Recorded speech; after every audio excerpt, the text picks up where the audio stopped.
जय जय जगन्नाथ नमस्कार। सकाळर खबर जनभिजन आपण को जनाऊँगी हार्दिक अभिनंदन। आसतु किसी गुरुत्वपूर्ण घटना पर नजर पकेवा पूर्व कौन रही ओडिशार लघुचापर वर्षा एवं ओडिशार लघुचापर वर्षा रे भिजुची सारा ओडिशा। आसतु ना पूरा वीडियो पर टिके नजर पकई नवा। आसुची आउ एक लघुचाप आज प्रबल वर्षा को नहीं 5 जिला को येलो वार्निंग जारी करिछि आंचलिक पाणीपाग विज्ञान केन्द्र। आसुची आउ एक लघुचाप आसंता काली बंगोपसागर रे सृष्टि हेब घूर्णिबलय। उत्तर बंगोपसागर रे पार्श्ववर्ती बांग्लादेश एवं पश्चिमबंग उपकूल रे घूर्णिबल सृष्टि हेबार संभावना रही। यार प्रभाव रे परवर्ती 24 घंटा लघुचापर क्षेत्र सृष्टि हेब। यह प्रभाव रे राज्य रे बढ़िबो परिमाण वर्षा, किंतु विशेषकर उत्तर ओडिशा रे अधिक वर्षा होई पारे। 30 तारीख और जुलाई 1 तारीख विभिन्न स्थान रे प्रबल रु अति प्रबल वर्षा रही।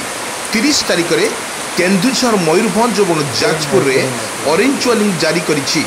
सेहि भली जुलाई 1 तारीख रे नयागढ़ और कंजमाल और कलाहांडी जिले को ऑरेंज वार्निंग जारी करिछि। अन्यपटे आज और आसंता काली किछि जिले में प्रबल वर्षा ने येलो वार्निंग जारी करिछि। आज नवरंगपुर बरगढ़ झारसुगुड़ा संबलपुर सुंदरगढ़ केन्दुझर जिले में प्रबल वर्षा पई येलो वार्निंग जारी करिछि आंचलिक पाणीपाग विज्ञान केन्द्र। जो अपडेट खबर सामना को आसुछि 7 दिन पई पाणीपागर अपडेट। आगामी 7 दिन पई पाणीपागर अपडेट जेउ केउ जिला को प्रबल वर्षा संभावना रही, किंतु पूर्वान करछि प्रेस रिलीज जारी करा जायछि। आंचलिक पाणीपाग केन्द्र मध्याह्न संध्या समय राज्यर अनेक स्थान रे प्रबल वर्षा एवं घड़घड़ी सहित कालबैशाखीर संभावना रही। एणु विभिन्न जिला को यही समय सतर्क रहिबा को परामर्श देछि पाणीपाग केन्द्र। आम आपन को कहूँ बारंबार जो लघुचाप क्षेत्र में अस्तव्यस्त लगुच जनजीवन, किंतु लघुचाप प्रबल सकाळुर खबर रे राति तमाम सकाळु पर्यंत वर्षा लगी रही। आसंता काली अर्थात जून 28-29 तारीख पर किछि जिला को येलो वार्निंग जारी करिछि। सतर्क रहिबाक पाणीपाग विज्ञान केन्द्र तरफ निर्देश जमा जारी करिछि।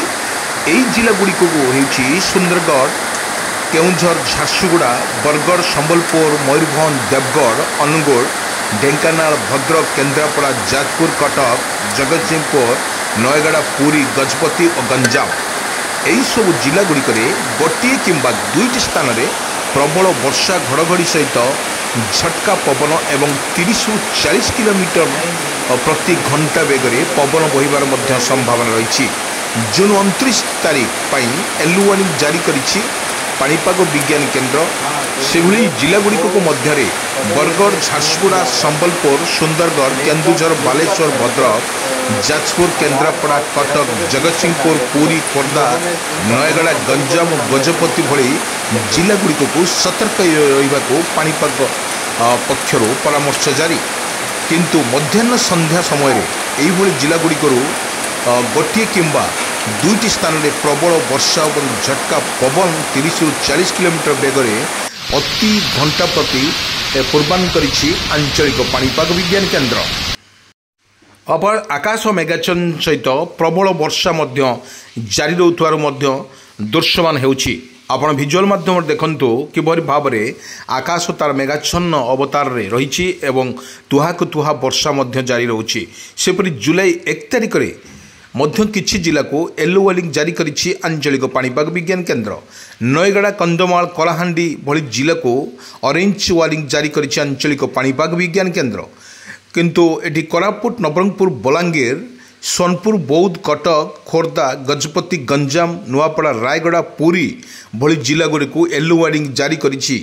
एहिपरि जिला गुड़ी को गोटे किंबा 2टी स्थान में प्रबल वर्षा सह झटका पवन 30-40 किलोमीटर बेगर पवन बहिबार संभावना ଅଧିକ ଥିବାରୁ ପାଣିପାଗ ବିଶେଷଜ୍ଞ ତରଫରୁ ମଧ୍ୟ ସତର୍କ ସୂଚନା ଜାରି କରିଛି ଆଞ୍ଚଳିକ ପାଣିପାଗ ବିଜ୍ଞାନ କେନ୍ଦ୍ର। ବର୍ତ୍ତମାନ ଯାହା ଅପଡେଟ୍ ଖବର ସାମ୍ନାକୁ ଆସୁଛି, ପାଖାପାଖି 4-5 ଦିନ ଧରି ଓଡ଼ିଶାରେ ଲାଗି ରହିବ ପ୍ରବଳରୁ ଅତି ପ୍ରବଳ ବର୍ଷାକୁ ନେଇ ବର୍ତ୍ତମାନ ଯେଉଁଭଳି ଜାରି କରିଛି ଆଞ୍ଚଳିକ ପାଣିପାଗ ବିଜ୍ଞାନ କେନ୍ଦ୍ର। କିନ୍ତୁ ଆମେ କହି ରଖୁଛୁ ଆପଣମାନଙ୍କୁ, ଜୁଲାଇ 2 ତାରିଖରେ ନବରଙ୍ଗପୁର, କଳାହାଣ୍ଡି, ନୂଆପଡ଼ା, ବଲାଙ୍ଗୀର, ବରଗଡ଼ ଭଳି ଜିଲ୍ଲାଗୁଡ଼ିକକୁ ୟେଲୋ ୱାର୍ଣ୍ଣିଂ ଜାରି କରାଯାଇଛି। କେବଳ ଜୁଲାଇ 3 ଓ 4 ତାରିଖରେ ସୁନ୍ଦରଗଡ଼, ଝାରସୁଗୁଡ଼ା, ବରଗଡ଼, କେନ୍ଦୁଝର, ମୟୂରଭଞ୍ଜ ଜିଲ୍ଲାରେ ଗୋଟିଏ କିମ୍ବା 2ଟି ସ୍ଥାନରେ ପ୍ରବଳ ବର୍ଷାର ହେବାର ସମ୍ଭାବନା ରହିଛି। ସେହିପରି ଜୁନ୍ 29ରୁ ଜୁଲାଇ 1 ତାରିଖରେ ଓଡ଼ିଶାର ଉପକୂଳ ଏହାର ପାଖାପାଖି 45ରୁ 55 କିଲୋମିଟର ବେଗରେ ପବନ ବହିବାର ସହ ଝଡ଼ ବର୍ଷାର ମଧ୍ୟ ସମ୍ଭାବନା ରହିଛି। ତେଣୁ ମତ୍ସ୍ୟଜୀବୀମାନଙ୍କୁ ସମୁଦ୍ର ଯିବାକୁ ନ ଯିବାକୁ ମଧ୍ୟ ପରାମର୍ଶ ଦିଆଯାଇଛି। ଦେଖିବାକୁ ଗଲେ ଯେଉଁଭଳି ମତ୍ସ୍ୟଜୀବୀମାନଙ୍କ ପାଇଁ ସତର୍କ ସୂଚନା ଜାରି କରିଛି ଆଞ୍ଚଳିକ ପାଣିପାଗ ବିଜ୍ଞାନ କେନ୍ଦ୍ର।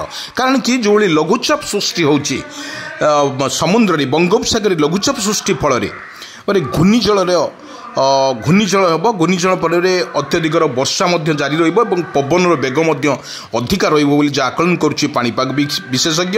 ସେଥିପାଇଁ ମତ୍ସ୍ୟଜୀବୀମାନେ ଗୁରୁତ୍ୱପୂର୍ଣ୍ଣ, ସେମାନେ ଧ୍ୟାନ ଦେବା ନିହାତି ଆବଶ୍ୟକତା ଅଛି। କୌଣସି ପ୍ରକାର ଲୋଭରେ ସମୁଦ୍ରକୁ ନ ଯିବା ପାଇଁ ମଧ୍ୟ ପରାମର୍ଶ ଦିଆଯାଇଛି। କିନ୍ତୁ ଏହି ପରାମର୍ଶର ଯଦି ସେମାନେ ନ ମାନନ୍ତି ତାହେଲେ ସରକାରଙ୍କ ତରଫରୁ ମଧ୍ୟ ଦଣ୍ଡ ନିବଦ୍ଧ କରାଯାଇଛି। ସେମାନେ ତୁରନ୍ତ ଏଇଭଳି କଥା, ଯେଉଁ ସରକାରଙ୍କର ଯେଉଁ କଥା ଅଛି, ଆପଣ ସମୁଦ୍ରକୁ ଯିବେ ନାହିଁ, କାରଣ ଇଏ ଲଘୁଚାପ କ୍ଷେତ୍ର ସୃଷ୍ଟି ହେବ ଏବଂ ଘୂର୍ଣ୍ଣିବଳ ସୃଷ୍ଟି ରୂପ ନେଇ ଲଘୁଚାପର ସୃଷ୍ଟି ରୂପ ନେଇସାରିଛି ଲଘୁଚାପ। ଏହି ଲଘୁଚାପ ଫଳରେ କାହାକୁ ନ ଯିବା ପାଇଁ ମଧ୍ୟ ସତର୍କ ସୂଚନା ଜାରି କରିଛି ଆଞ୍ଚଳିକ ପାଣିପାଗ ବିଜ୍ଞାନ କେନ୍ଦ୍ର।